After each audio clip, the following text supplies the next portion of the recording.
Welcome back.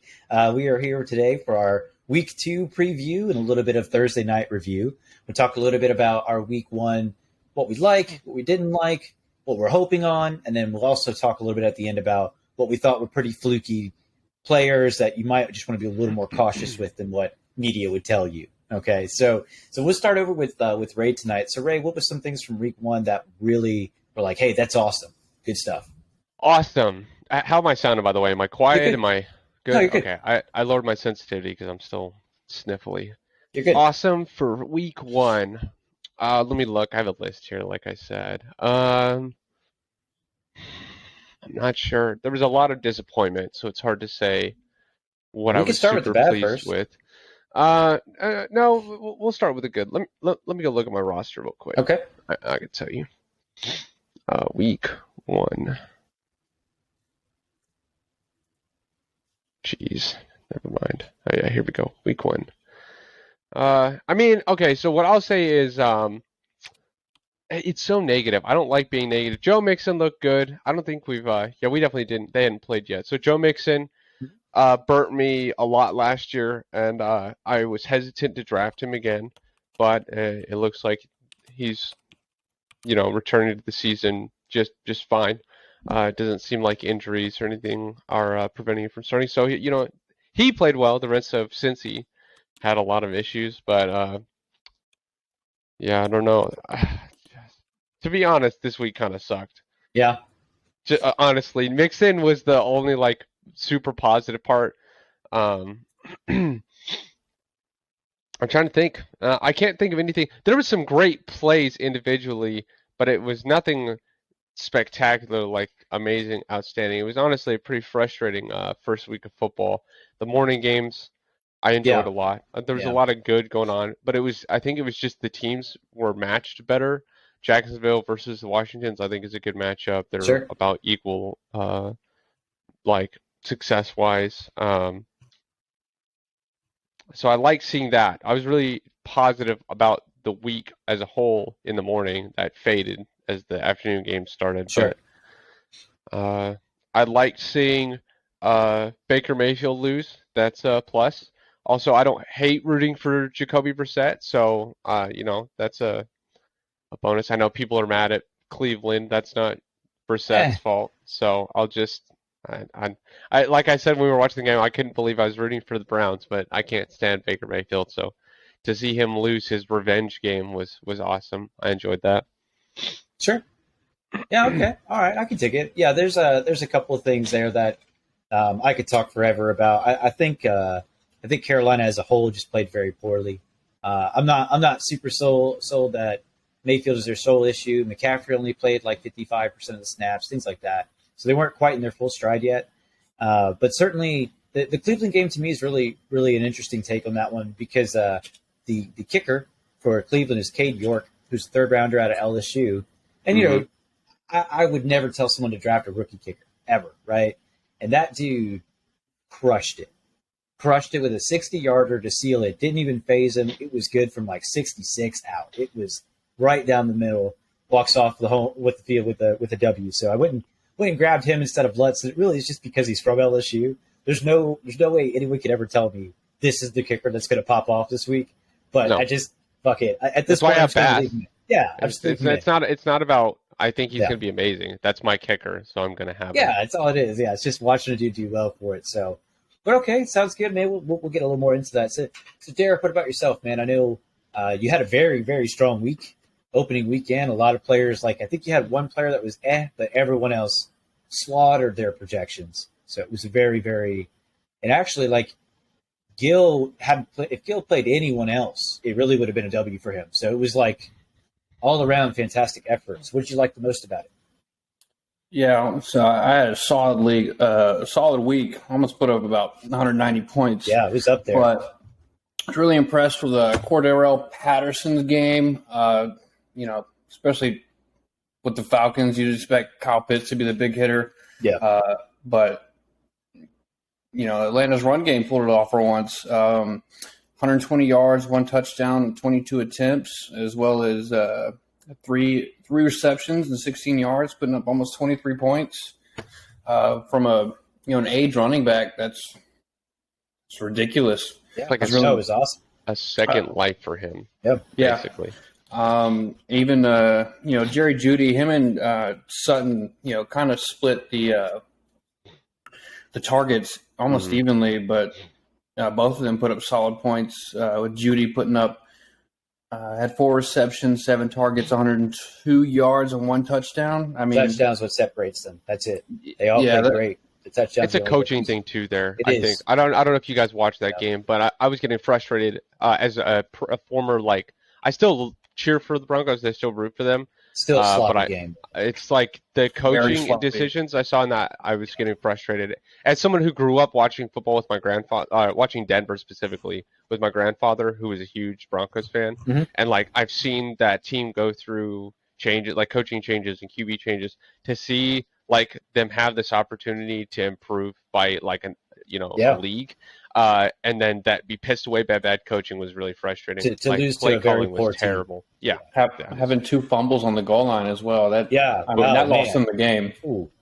He still put up 25 points, Yeah, which is Devontae insane. still had to a hell of a me. game. Yeah, It's crazy to me. And real quick too, when Derek mentioned about Atlanta stuff, if Mariota doesn't have that fumble, that's almost a 24-25 point game for him, right? Yep. That fumble was a big deal, and it was like a straight up he just got hit perfectly, clean fumble and stuff like that. But the running game looks well.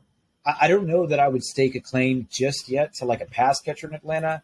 Maybe Pitts, just because it's probably I drafted him really high, and so I probably am going to play him until he totally screws the pooch on that one, right? I But think Drake Pitts is the only safe bet as a receiver right now. London looked fine though in his debut, in his first game. He didn't look bad. He needs to have a little more competition when it comes to getting up the balls and being a little more aggressive, because that's what he's there for, right? So a little bit of things like that. Same thing happened with Buffalo in week 1, just not aggressive receivers led to 2 picks on Allen's part, which I'm not 1,000% sure on Allen really at all. Certainly, But, the Isaiah wasn't. Isaiah's wasn't. No, Certainly that was right in wasn't. the hands. It was The in his Crowder one, I chest, think he could have gotten it. He just wasn't aware that the safety was that close, but it's all good. But yeah, so both of those are 2 solid points. I know there's a lot more disappointment, certainly, Ray, because there was a hot minute, you had me on the ropes and I was dead to rights for a while. One more touchdown from one of your players and you could have punched it in. Right. You know? So I do have a positive. I forgot about this. First Okay. game, because there was 2 games that I was watching at the start of the week, and that was the Saints game and the Dolphins game. Now the Saints were frustrating in the beginning, First half but was they had awful. their second half played a lot better, which was Yeah. I liked seeing. But the Miami game, so I'm not a Miami fan. I'm a Bills fan, right? So they're actually my arch nemesis. But my stepfather, who I also grew up watching football with, is a diehard Dolphins fan. Has been since he was 4 years old. He got a Dolphins jersey for Christmas, and he's been a fan ever since. So I like watching them succeed because I used to, grow up cheering for Denver. It didn't really matter if Miami played well during the regular season. So to watch that defense play the way that they did was awesome. I loved seeing that. Now, most leagues' defense is one position, which they did great as one position, but individually, they had great defensive plays. Now, in our league, we don't. At least on this show, we talk about defenses like they're, rented mules. We don't show a lot of love to them. But if defenses could be more reliable like that, it would be a fun position to start. Not just Miami, a lot of sexy defensive games, which is uncommon in the league, which is why we hate this position so much. Yeah, very. But there's multiple games with just dominant defenses that turned out to be really good games, which I like to see. It's not going to last, though, unfortunately. I have no faith that this is the year the defense is going to be relevant. No. They'll wane, so... Yeah, that's my one positive was the Miami defense. Watching Christian be Christian. Yeah, and there's several things last weekend that kind of were reminiscent of the game on Thursday night this past week, where without that pick six, KC's defense is at 1 or 0 points, right? Without that huge play, they got it and they won and all, but that, if you're going to rely on pick sixes, I'm going to tell you now, you're in for a year of heartbreak, because you could probably count on one hand the best defense in the NFL is going to have of those, right? But yeah, there's still the defenses weren't all abysmal, not like kickers, yet to have any confidence in any kickers right now. I don't know anyone who's like, yeah, no, this dude's got it 100%, even if it's Tucker at this point, right? Everyone's like, I would say Tucker definitely has it. I would say that. Like, I mean, I'm not sure. He could be putting up a 72 boot, and I'd still be like, yeah, he's got it. Like, but like, it would not shock you if he dinged one off and upright right now because the kickers have been so tentative, right? But for my first weekend this year, right? Like I don't think I've ever started off a season with a W. I don't think I ever have. It's always like first 2 losses because I have to get it right and I have to get the right people in and then get settled.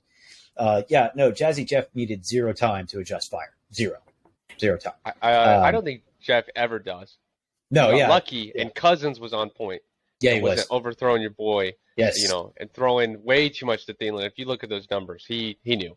Yes, get it to Jeff. Yep. Yeah. So it was a absolute breakaway game, and then of course, like as much as I'm a fan, there's no way I would ever have bet money that Saquon would have had that big of an opening weekend. Right? There's no way because he literally is the focal point of an offense, and it's rare that you see a focal point do well because it's usually like, yeah, man, he's had 35 rushes and he might have 17 points and it's a good game. Certainly not double that. And then, second half just did whatever he wanted, including like that 2-point conversion to win it. He was dead to rights. So you're like, oh, they got him. And then he just push and fell in on a play that was definitely busted. They definitely stuffed it out, but couldn't make the tackle. So that was really cool to see. Mike Thomas sat on my bench this past week just because, new year, new me. We're not sure what was going to happen yet. And then Mike Thomas only got about 6 targets, but 2 were touchdowns and over 85 yards. So it was pretty apparent that Winston is on the same page as Mike. Actually, there's a lot of things to like about the Saints opening weekend. Landry looked great. Yeah, Landry had a touchdown. He would have had a 26-point week. Yeah, he would have been a top 10 receiver. Amazing. Yeah, so there's certainly plenty of love throwing the ball, and that's what I wanted to see, to get away from like the fluky Wildcat running. But it worked out for Taysom Hill this week, right? And it's going to work out every time he does that stuff because it's so many bodies. It's one of my favorite plays because it's very difficult to stop. But certainly, like, there's a lot more to like about the going to the air attack. Just you got to keep putting it in the hands of folks that are new. It's a new offense, new coach. So I really, really like the way they just kept pushing on. So there's a lot that I do like. There's certainly a lot of other parts of the league that I'm really happy about that are working out. I'm really happy for Allen. Absolutely, just of course having no issue, even throwing 2 interceptions, still managed to put together QB1 numbers, and so it was really cool to see. Hurts did exactly what you needed him to do: 25 points. Don't fuck it up, and he'll be fine, right? And if he gets another rushing touchdown, it's 30 point, and he very well could have, right? There's a lot of rushes there that are 5 yards and less out that went to Sanders or Gainwell or someone else, where eventually Jalen's going to take those, and eventually Jalen's going to put up 40 points, and that's going to happen. So, yeah, it was really cool. I was most surprised by the Lions offense, undoubtedly. Just putting up 35. Every player on that offense was a playable starter, every one of them, including Goff. Huge comeback by Detroit. Massive comeback. Almost was able to do the full comeback and shut it down, but just couldn't stop Jalen from using his legs to get a 4th down conversion. Right. So it was just shy. I have a question for both of you with that game. Thoughts on Sanders right now, given that he's still rushing less than his QB? Looked healthy. Looked healthier than he has in the past couple of years. Fantasy-wise, though, you think he's still... If Gainwell finds his way for those grabs, Sanders is going to be a very middling RB2 for the season, even if he does well. I think they're going to split a lot. They're going to have to get him more involved in the passing game for me to say, like, watch out. Like, he's got Sanders. You know what I mean? Right. But if he can get 4 or 5 grabs on top of that performance, absolutely a clear RB1. So I mean, I got faith in him. I picked him up as on the bench in my other league.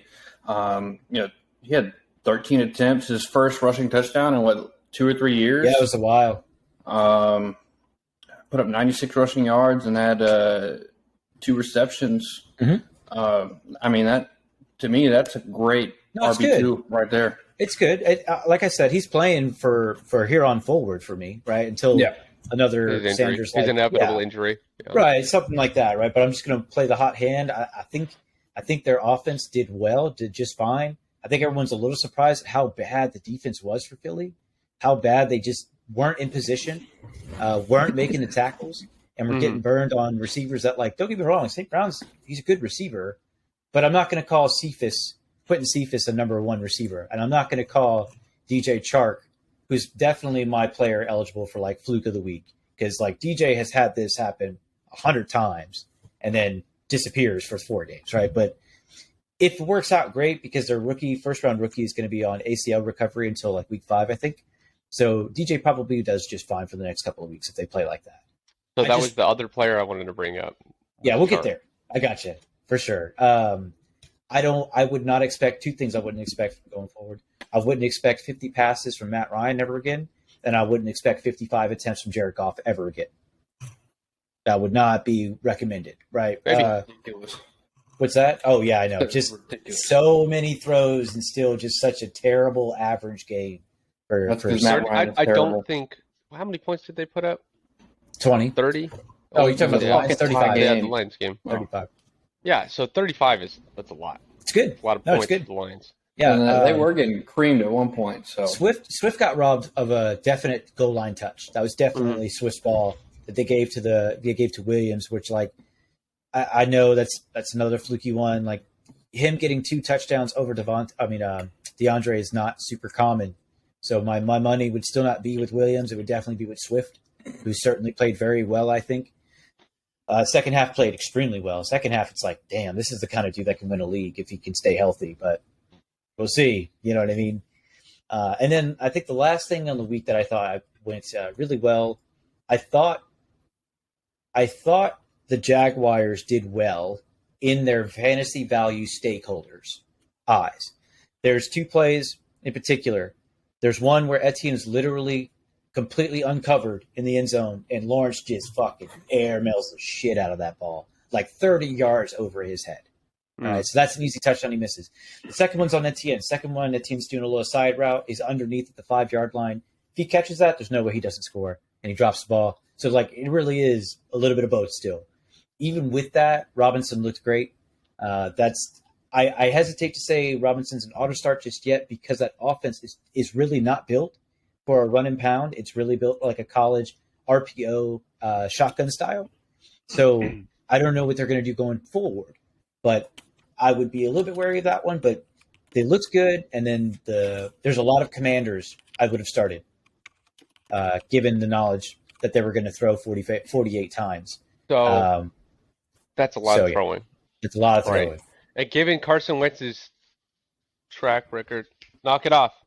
I'm trying to eat paper. Given his track record of not being the best arm, it's kind of scary thinking about him throwing that much. But I mean, you and I have no love for Antonio Gibson, so maybe he's just trying to keep it off the ground. But okay, so I just want to address. I have these guys down for this team. This was a couple players I want to talk about too. Was Gibson and Kirk, and also Curtis Samuel. Okay. So Kirk is clearly, if you look at the numbers, Christian Kirk is far and away Trevor Lawrence's favorite receiver. I know it's week 1, but I mean, I'm talking about like 80% of targets for the entire team to Christian Kirk. So fantasy wise, I think that's a pretty safe volume bet. He might not be playing amazing, but through volume, he's going to have just targets that are going to every catch. That's another point. And even if it's 5 yards, if you have, 10 catches for 10 yards, that's a pretty solid game for a receiver. He'll take it. So him and Zay Jones were tied for 9 targets. Was Zay Jones relevant this week? I feel like Zay Jones can't be relevant ever. He was relevant in the sense that the volume was there, but he has to score to be relevant. And that's the thing we just couldn't do. I don't know. 112 yards for Christian Kirk. I don't think Zay Jones got close to that. That and the contract that they have for Kirk is monster sized. So he has to be the guy. They paid him a fortune to do it. So I think you're going to see even more targets going forward. It's not going to go the other way for Kirk. Mm-hmm. Now Gibson, this is week 1 stuff. Gibson was their number 1 rusher and their number 1 receiver, but you would not have realized that looking at watching the game. I don't think you would have immediately realized that. It's not till you look at the numbers after. So it's like that to me is like sloppy offense. How is that happening? You have Scary Terry, who you paid a fuck ton of money to, but you're dumping it off to Gibson, and that's yards and targets. Like Gibson was the entire offense. This is the best game he's had in a long time. Which is why I was looking. I'm like, how did Gibson put up these numbers? And it's because he was targeted in the air as well. I don't think that's going to be common as the season goes on, especially not with his injuries that are going to come later. McKissick got no love in that game. Had like 3 yards, and that's it. That was frustrating. He finished with like 7 or 8 points, though, right? Yeah, he finished. Know. Yeah, no idea. I haven't. He's handcuffed to Gibson. I don't look at him anymore.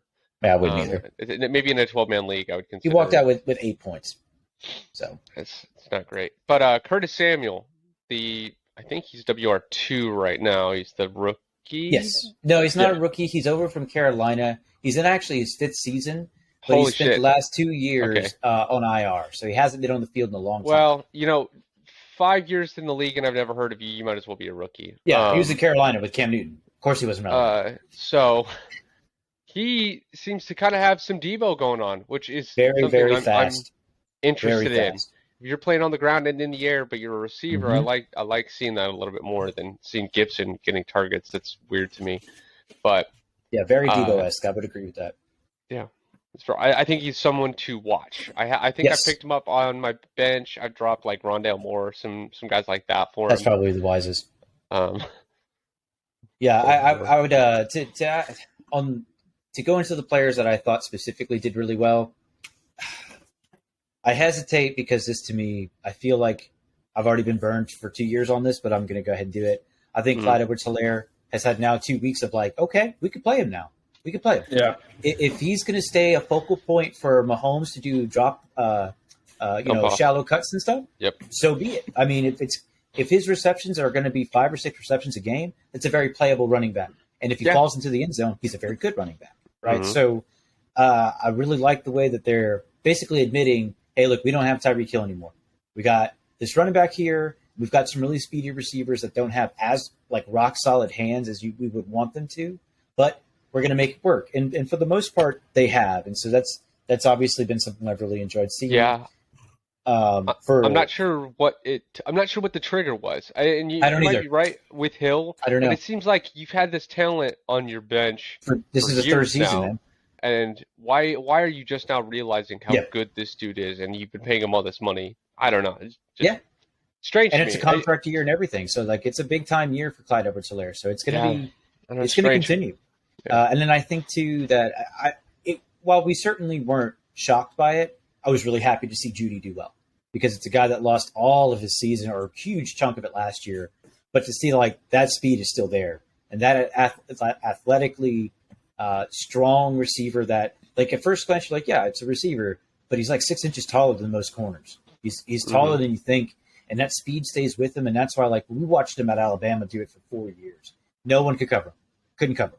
No one at the collegiate level had any shot. And those are a lot of first rounders around those teams in the SEC that had no shot to cover Jeudy. So that's super awesome to see. That's definitely one I was really, really appreciative of watching. And then I think, no, he's not going to make my cut this week.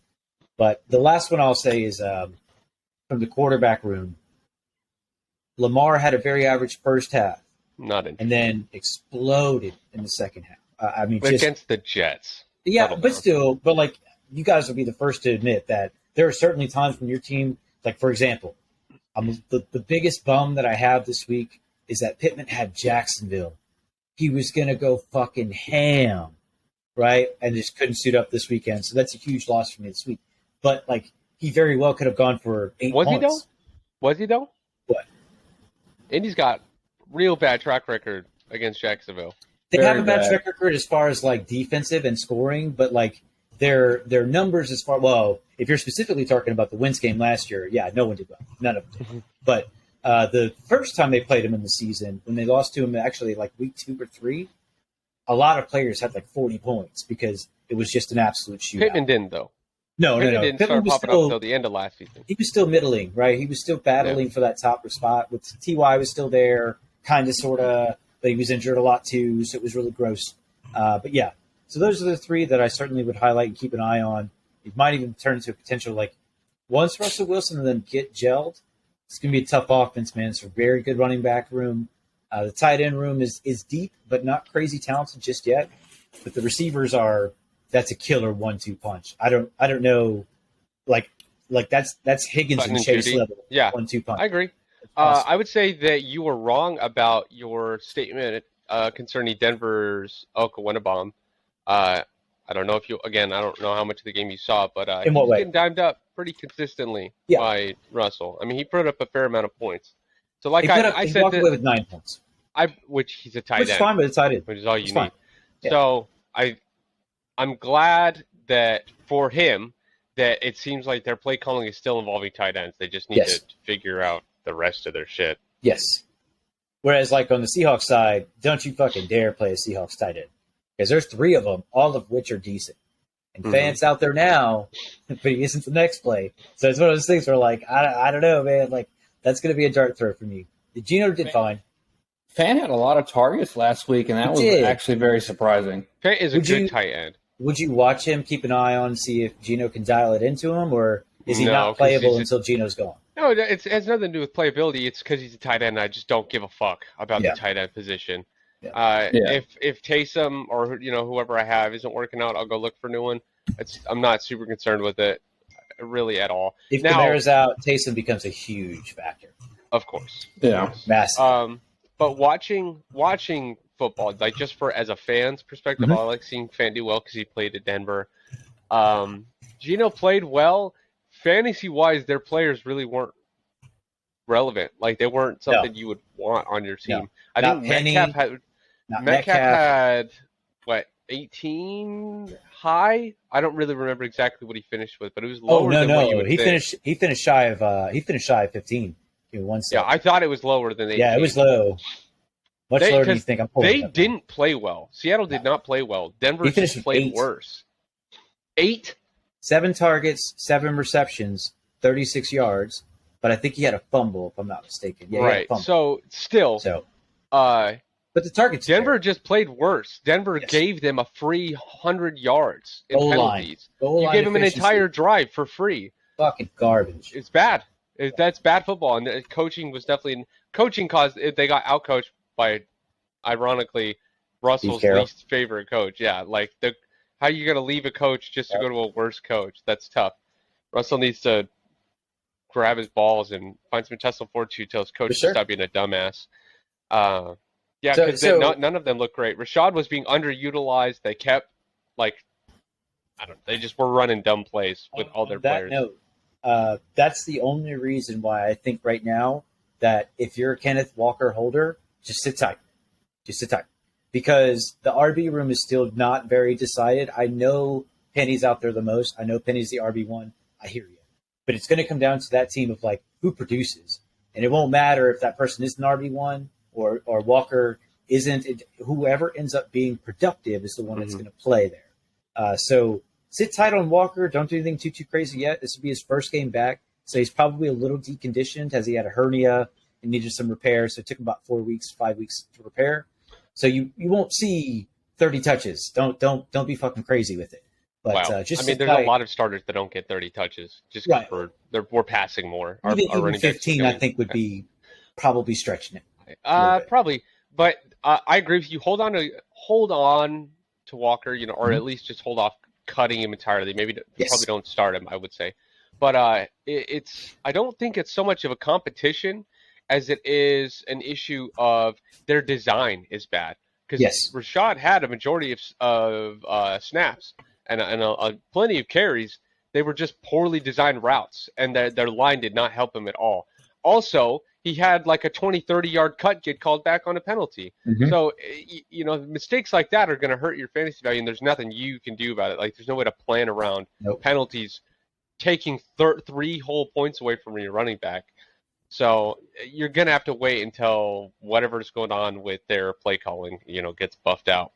One last note on that game that I do want to point out too, that Sutton had a 48-yard dime get to him, and then the guy tackled him for a PI, right, for a 48-yarder. If you add that to Sutton's catch in total, that's almost a 20-point game for Sutton as well. So the difference is literally a penalty of the dude tackling him, the team getting all the way down the field. It's just that doesn't count for you. You know what I'm saying? So that can happen sometimes, but there's a lot to like in the Broncos receiver looking semi on the same page as Russell. And as the season progresses, they'll get better and better, especially with the way that Russell throws with deep routes. But yeah, so with that, we'll just touch briefly on the Thursday night game before we do our sits and starts for the week. Mm-hmm.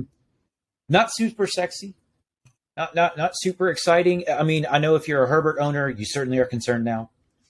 They can be very painful injuries, but not long-lasting injuries for rib cartilage. But he's got 3 extra days. So he probably will be there, but it's going to be one of those lessons where, like, hey, man, if pockets collapse, they just fall. Take a Tom Brady. Stop getting slammed, trying to make a play, because Herbert's great. His accuracy is awesome. He will make the throw, but at the cost of 3 broken ribs next time, possibly, maybe don't make that throw and just take a knee. Because I have a caveat to that. Yeah. So I think I agree with you, but I think and this might have just been like an emergency last minute thing that they just were going to do this until we got to get out of the game. But Eckler at the end of that game was absolutely like cutting his route short to be open for Herbert. Okay. So normally, you're running back, if you're going to run up for a route, he's going up like 5 yards, 3-5 yards, and then he's running a route. Eckler was like cutting straight left off of Herbert and just turning around. It wasn't shit. Now I can't think of the fucking.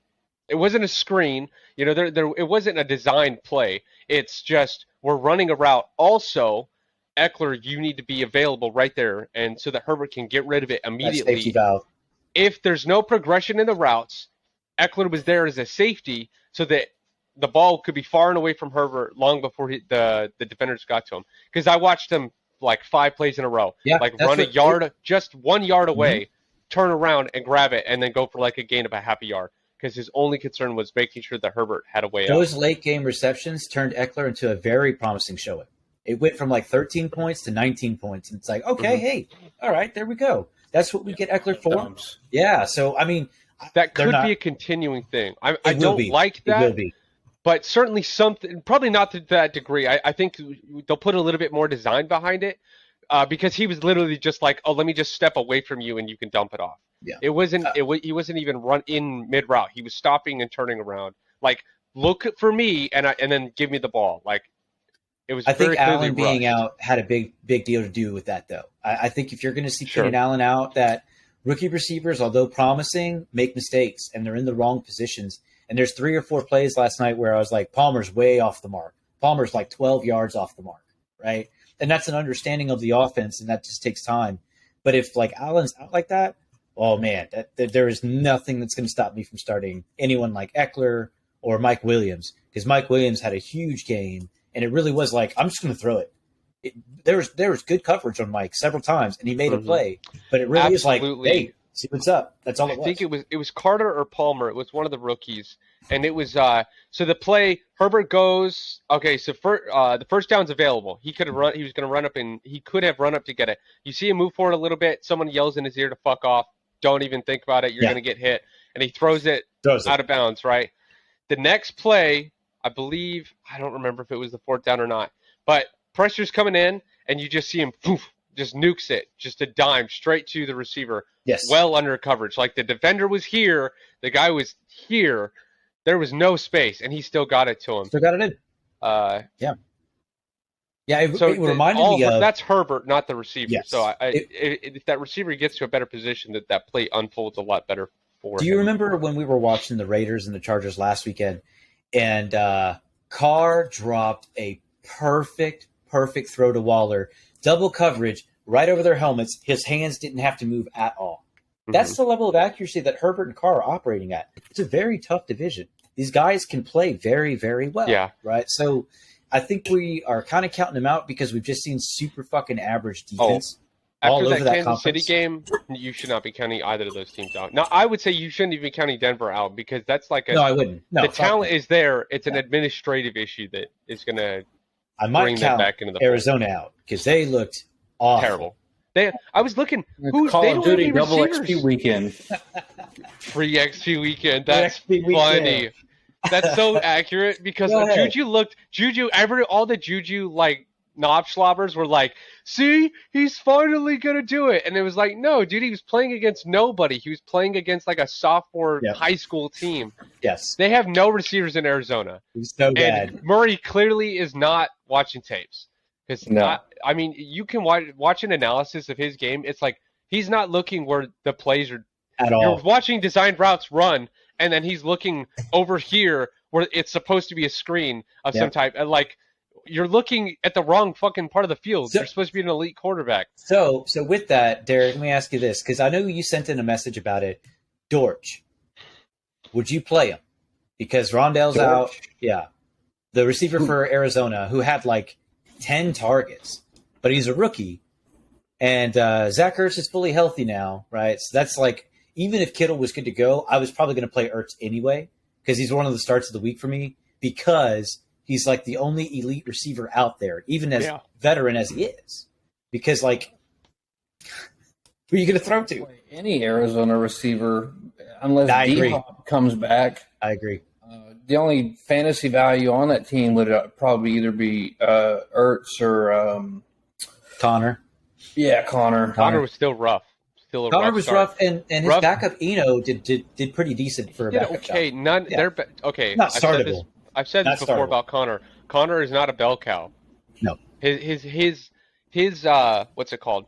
His value came from being just short and taking dump offs from Murray. Yes. And then, go when the ball had been driven into, the 5 yards from the goal line, just doing that last little stab. Mm-hmm. Well, when you have no receivers to drive the ball for you, and you don't have Edmonds to drive the ball for you, and it's all that can't read. Yeah, I can't read.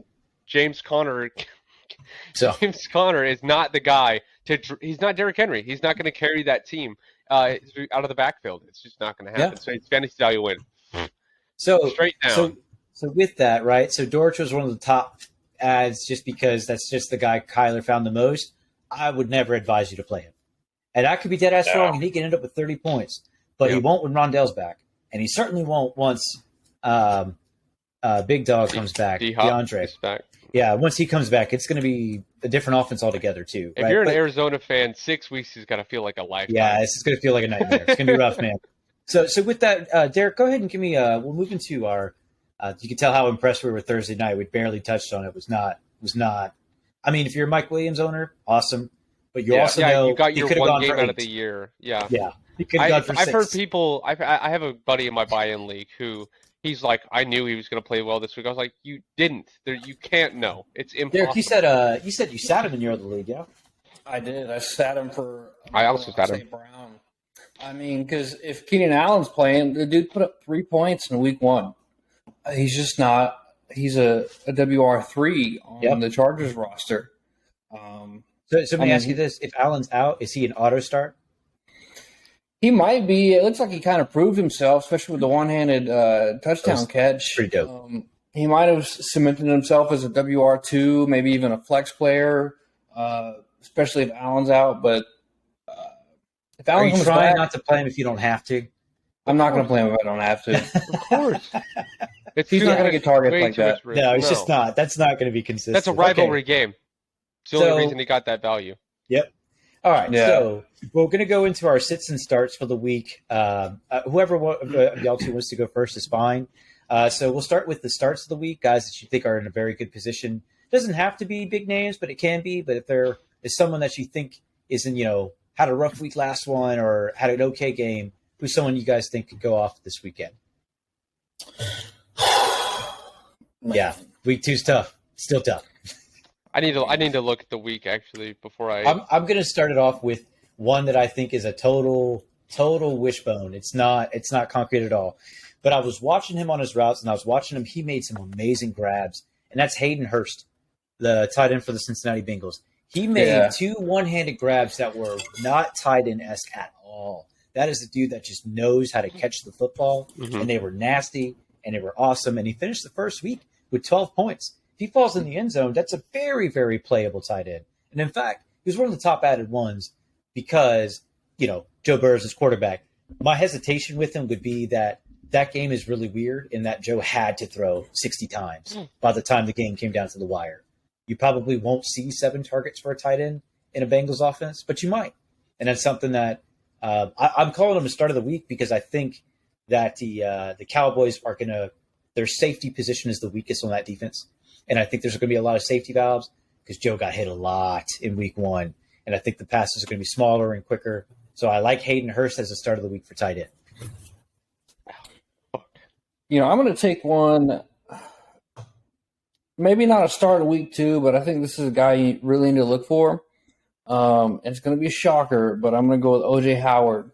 Mm-hmm. Okay. I'm going to take, even though you said he ran 6 routes. Yeah, he ran like 6 or 7 routes total.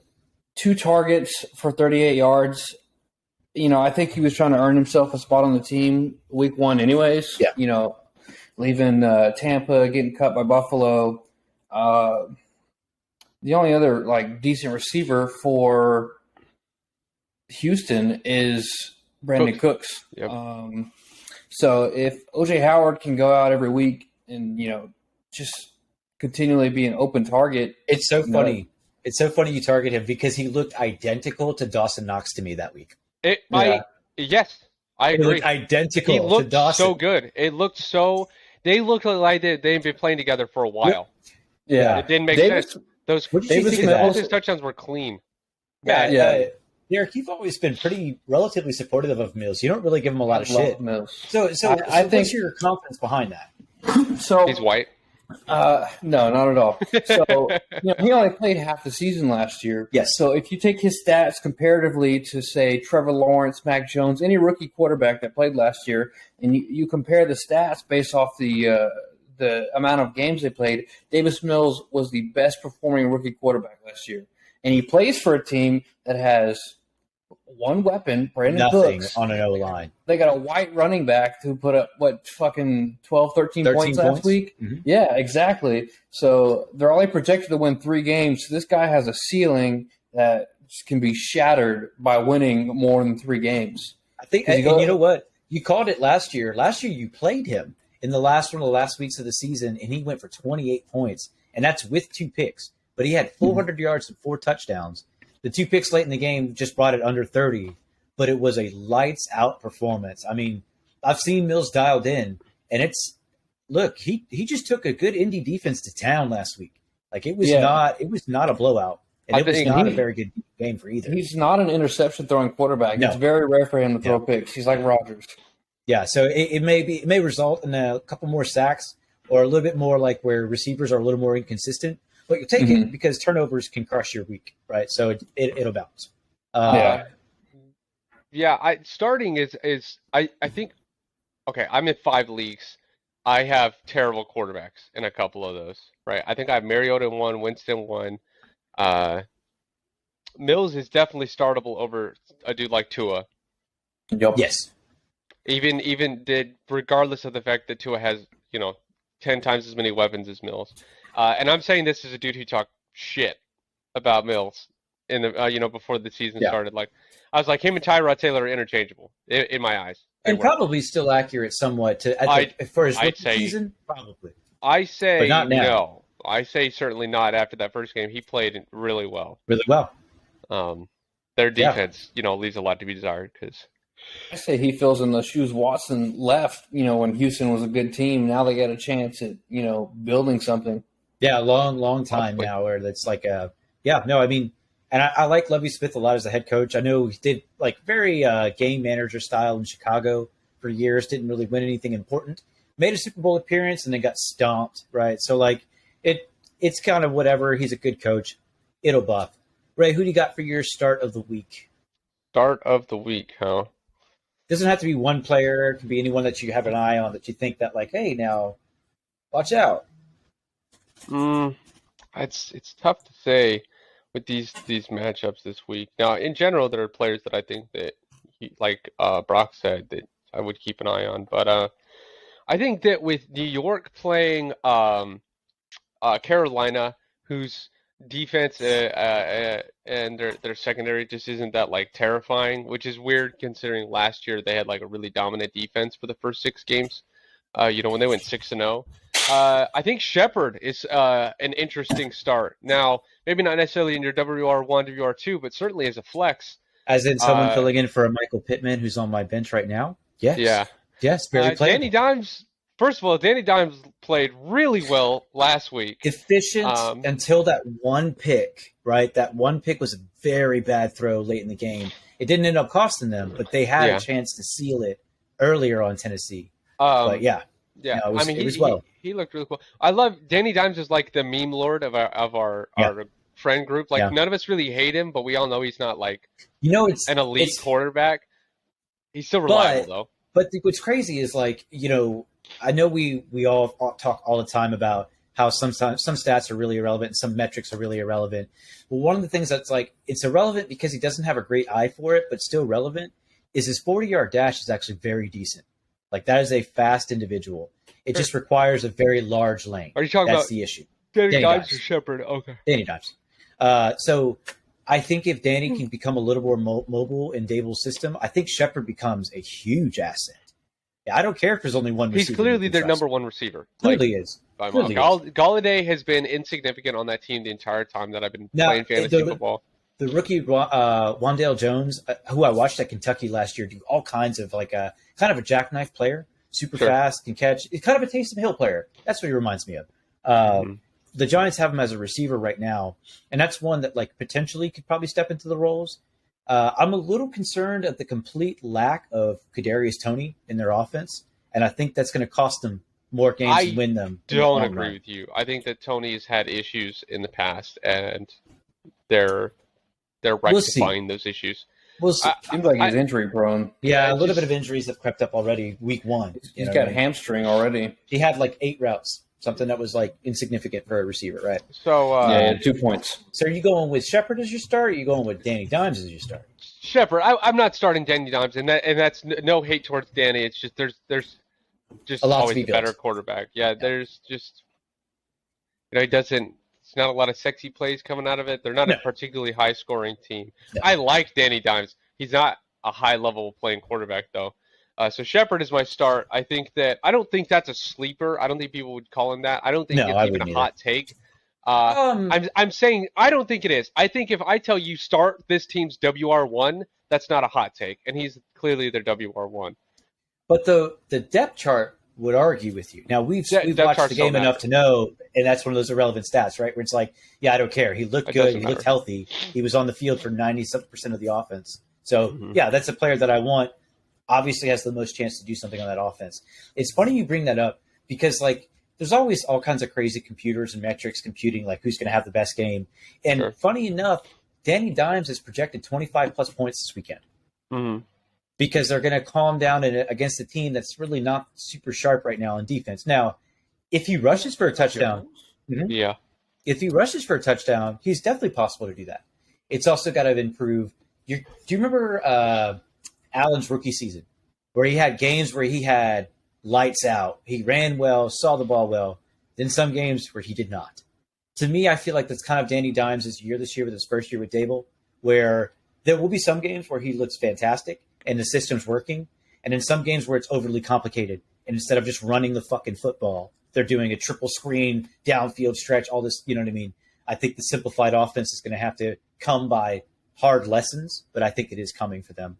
And if Saquon can carry something like that, I know it's extremely debatable, but if Saquon can carry or just show up for an offense half of what he did last week, it's going to be a very difficult offense to stop.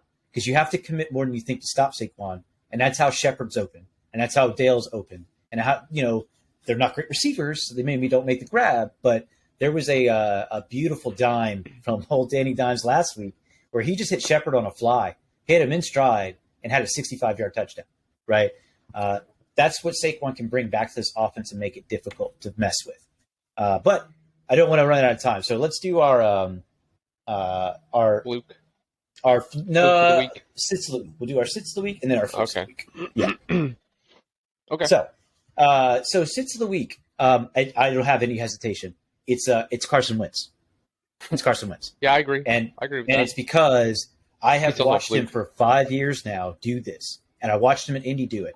I watched him go for 28, 29, 30 points, and then 6. And then I'd watch him go for 11. Then I'd watch him go for 18. Then I'd watch him go for 7. Right.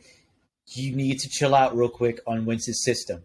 I'm not saying don't pick him up. Put him on your bench. by all means. Recognize But that if he you played have- Jacksonville. If you have any other cared from that. exactly, if you have any other quarterback, literally, like I would play Winston over him. I would play Trey Lance over him. I would play. No, you would not. Shut the Question. fuck up. I'm going to. Brady's playing New Orleans this week, and Brady statistically History. against New Orleans does not play good. History kicks So the shit my out of him. suggestion, my suggestion to Carson is to bench Brady for Carson Wentz, and that's what he's doing. I would do it. I would do that only because do the same history thing. says that Tom has terrible performance Tom in plays. New Orleans. He plays poorly there, and he's playing rough right now. Exactly. Yeah. No, look, man, Tom. Look, we'll get into that too. That's a fluky one that I could talk about. Where like that was not a good performance from what we know of Tom Brady. That was not a good look, right? No, But that's 10 we'll get points. there. Embarrassing. But yeah, so for me, it's not even questionable. Carson Wentz, look, man, just get. How would I say this? The thing with Get him 3 QBs, games. Jim. Yeah, I mean, I got you. The thing with QBs, Jim, is it's typically if you have Carson Wentz, it's because there's nobody left. You've got fucking the backup in Dallas is like the Brady's best not QB on the terrible. bench. Brady's Brady's not terrible. washed up. Brady has been a top 5 quarterback for. He's a not decade. available. He's going to be on someone's roster. He's on Carson. Well, in this specific incident, Yeah, in this Carson specific Wentz one, I would with still pick- Carson I would- Palmer's roster, I'd specify. Both That's those one I quarterbacks, maybe that's would take tough. another look at. I would shoot myself if I had both those. Yeah, it's not a great decision. My decision this week was not great either. Winston and Lance.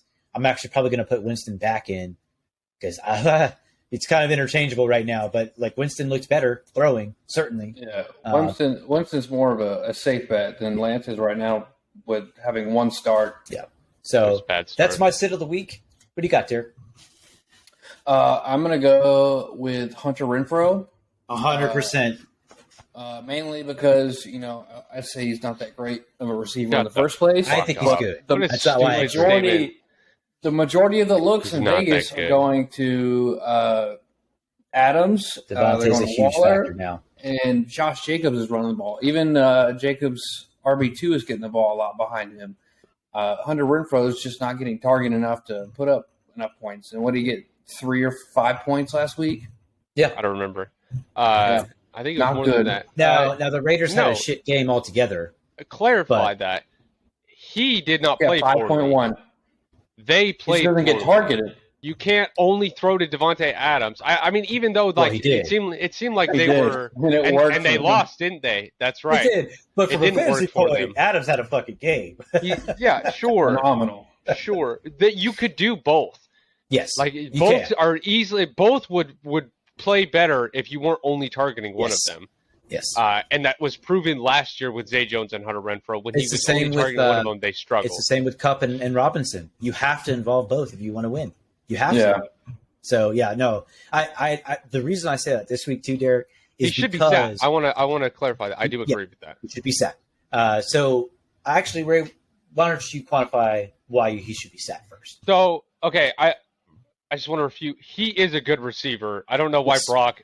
I don't know what the fuck Brock is going off of. He's He's like not a the soft white boy like Cooper Cup. Yeah, he is. He literally He's Mr. is. Clutch. He's Mr. Clutch. He I've just seen it. doesn't. He just doesn't have a fucking quarterback that wants, loves giving Oh, him handies touch him in the back of the 15 bus times, like yeah. Stafford does for Cup. Carr clearly, has a hard on for Devontae, and apparently he's forgotten about everything that Hunter's done for him. It's fine. Hunter's is a good receiver, and when they pull their heads out of their asses, he'll be startable. But Carr is going to slip into comfort and throw to Devontae because He will. if there's a single person on Devontae, the ball's going to him every time. So if teams aren't doubling up on Devontae, he's going to get way more targets. Also, it seems like whoever, they brought Devontae in, they paid him all this money. Play calling was clearly by a mile designed around getting Devontae the ball, which meant Hunter was just being used as a screen. So until that stops being the precedent, which that's a lot of money. They paid him a lot of money if they're only going to use him as a screen the entire season. I have a redeeming factor for Renfro. Sure. This is when you can put him back into your lineups. When their goal line efficiency is a lot higher and their red zone efficiency is higher, because Renfro comes down with those TD grabs. That's what he's there for. Because Adams is going to have double coverage, and it's going to be one-on-one coverage with Renfro and whoever the fuck on the side of the field, right?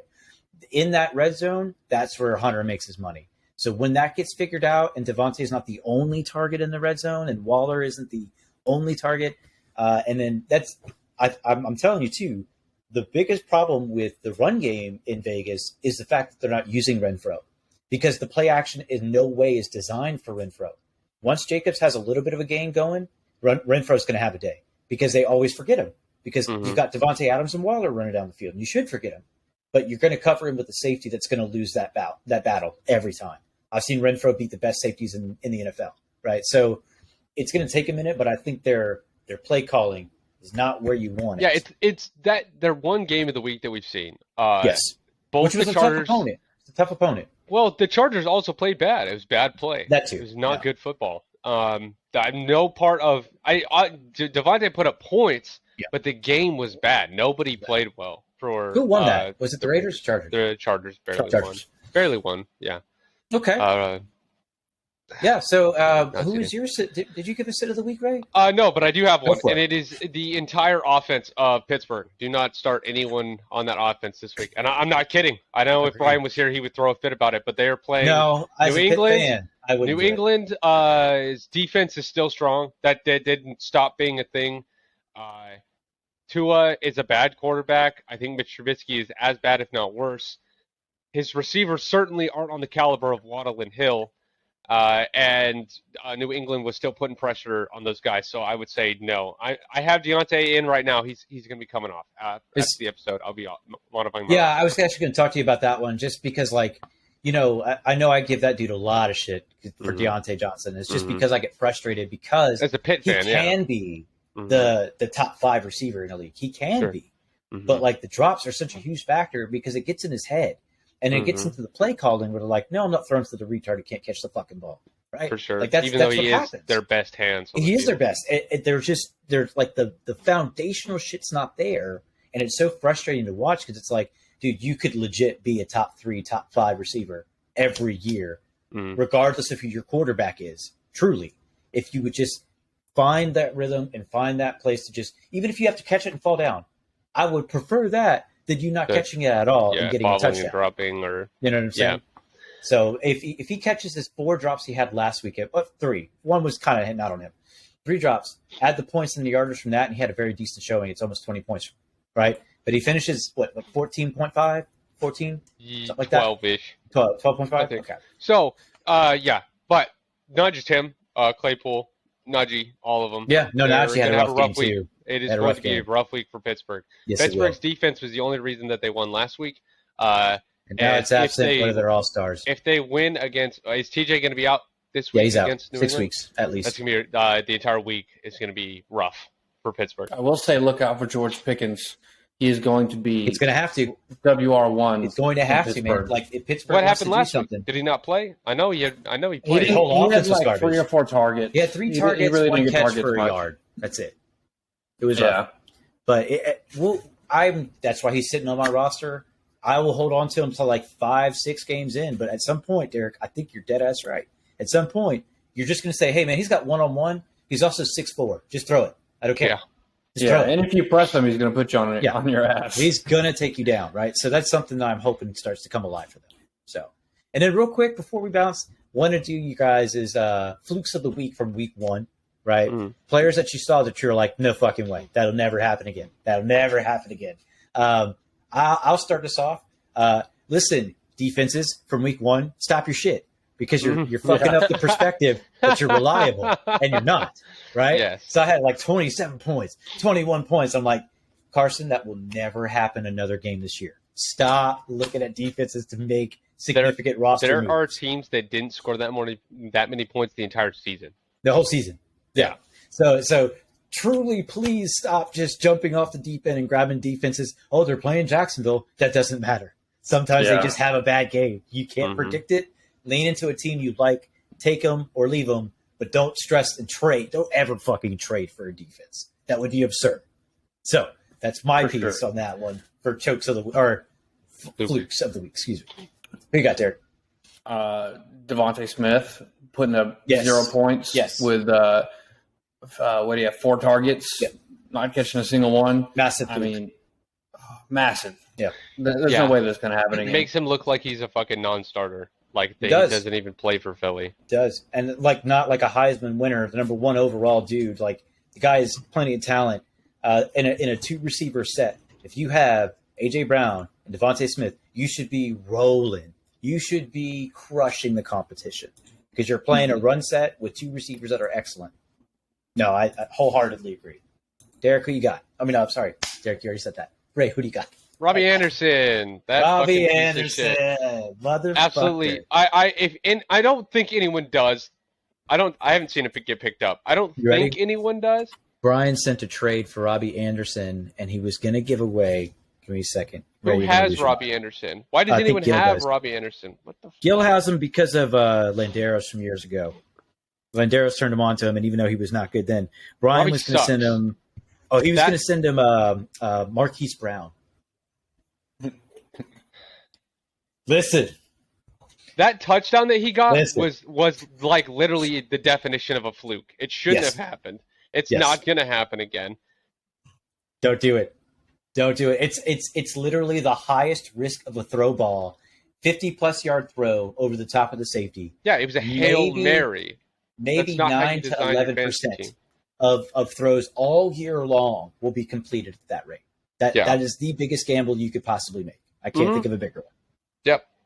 So And that Okay. was the only thing that provided his relevance that week. So absolutely Yeah. do not pick him up. Do not start him. do not, That- do not. Yeah, no, and as always, like we're gonna get Saturday before Sunday, right? We had a couple injuries come out today. Pittman's a big loss, but just pick up the next guy. Don't go out there and trade for like a 1 week thing. Don't do anything like that. You're just down a dude for the week. That's just how it is, right? Start your starters. Start your starters. Don't go in a crazy analytical mode and say, well, he only was on the field 43%. Stop that. Don't do that. If the guy's a starter, let it go and put him out there. Yeah, starter once is a you- starter. Now, when you're looking at secondaries, percentages matter. Yes. Which I wanted to talk to you about because you said you're going to bring it up. Chark starts 80% of snaps. So here's my thing with Chark. Chark had the same thing in Jacksonville. Chark is Yeah, actually. but he didn't have. I need to have a correction to what I said.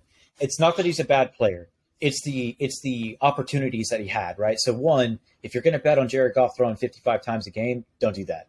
You're never going to see that again. But two, Chark is the guy filling in for their number one overall or a third overall pick, Williams out of Alabama, who tore his ACL in the title game last year against Georgia, who is slotted to recover in like 3 weeks now. Like he's got his movement, his agility and stuff. That's not game speed. So that takes a while to redevelop, right? So I think Chark is valid for you for at least 6 to 8 weeks because the injuries just showed that they are down one key receiver. And if those four actually get it rolling, so you've got St. Brown, Cephas, Chark, and what's the other one? Oh, damn it, I knew his name. Fuck, I had the third one too. Anyway, In Detroit? if those four can stay healthy and they run a 3-receiver set with very little 4-receiver set, there's a lot to like about the Lions offense, right? If we get away from running Swift 30 times a game and then Williams and then a couple play actions and we open up that offense, I like a lot more of their players just out of like the time they've played together. And it showed because Goff was very, very accurate with the football. There were very few poor throws. I think a couple of drops too. I think Chark had one drop in the Cephas had a drop. It wasn't a big time drop anyway, but like even still, like Chark would have had 2-3 more points if that doesn't happen. So and he had a great game. So that's my piece on that. So I amend what I say, especially with the injuries. I don't think it's hitting a them fluke. I definitely don't think that you should. He's still a WR2. So just context. Just maintain context. Is he though? He put up 15 points. It's not like he did. I mean, he's not But- a league winner. It's 15 points isn't amazing. It's not bad. No, It's but a it's slot definitely receiver value. It's that you know what we'll use week 2's guidance and we'll have this conversation against next week. What, Ray? How about that? No. Okay. Anybody else got anything good for the group? I do. Brian's not here. Julio fucking sucks. I said this. You're an idiot if you played him. I hope No. Brian started him. What a fucking It's not over stupid yet. move. Yeah. Well, listen. Ugh. Who else is fucking healthy in Tampa? It Who doesn't else is matter. gonna play? He sucks. He's No, it's old. not. He needs to stop playing. It Mike doesn't Williams matter. is banged If up. I go play for Godwin's Tampa out. and I'm the only one that's healthy, do you think that I'm going to fucking pop off? No. No, but Because but that's I not think how Russell, it works. I think Russell Gage is a little more relevant than people give a shit about. It's not He's like Tom not. Brady's not going to throw. He's bad. not gonna- Brady's playing He's bad. bad. Julio Oh, he's questionable. and Russell, he shows no love for. Also, They just don't play well. But I tell you what, come week 6, when Evans and Godwin and all those dudes are in, that's going to be a very good offense. And you're going to want Godwin out there every weekend. So good news that he avoided the big injury. Hopefully he can join us next week. Same as Pittman. Hopefully there's no serious things. But so far, nothing too crazy injury-wise. Nothing's been derailing the league. So let's hope for another weekend of that. And best of luck, gentlemen. Yeah? Thank you. All right, fellas. We'll catch y'all next week, guys, when we go over our week 2 stuff. And we'll see the craziness that happens tomorrow. Catch y'all later.